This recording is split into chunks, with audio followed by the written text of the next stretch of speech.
ભાવનગરની બહેનો માટે ખુશ ખબર. હવે ક્લિનિંગ માટેના બધા જ લિક્વિડ તમને સાવ રીઝનેબલ ભાવમાં મળી જશે.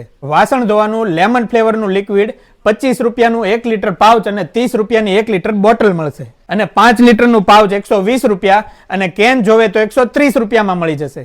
કપડાં ધોવાનું લિક્વિડ 1 લીટરનું પાઉચ તમને 65 રૂપિયામાં મળશે અને 1 લીટરની બોટલ તમને 70 રૂપિયામાં મળી જશે. એવી જ રીતે 5 લીટરનું પાઉચ તમને 320 રૂપિયા અને 5 લીટરનું કેન તમને 330 રૂપિયામાં મળી જશે. હવે જો તમારે સ્ટ્રોંગ ફિનાઇલ લેવું હોય તો 40 રૂપિયાની 1 લીટરની બોટલ મળશે અને 150 રૂપિયાનું 5 લીટર મળશે. અને હા, વ્હાઇટ ફિનાઇલ 30 રૂપિયામાં 1 લીટર અને 5 લીટરના 130 રૂપિયા અને ટોયલેટ ક્લીનર માત્ર 50 રૂપિયામાં 1 લીટર મળી જશે. તમારા હાથોમાં સુગંધ ફેલાવે એવું રોઝ ફ્લેવરનું હેન્ડવોશ માત્ર 50 રૂપિયામાં 1 લીટર મળી જશે. અને ખાસ તમારા ફાયદાની વાત, ટોટલ ઓર્ડર તમારો 5 લીટર કે તેથી વધારે હશે તો આખા ભાવનગરમાં ફ્રી હોમ ડિલિવરી થઈ જવાની છે. ઓર્ડર કરવા માટે નીચે આપેલા નંબર ઉપર કોલ કરો અને વોટ્સઅપમાં તમારું એડ્રેસ અને કરંટ લોકેશન મોકલી દો એટલે 2 થી 3 દિવસમાં તમને ડિલિવરી મળી જશે.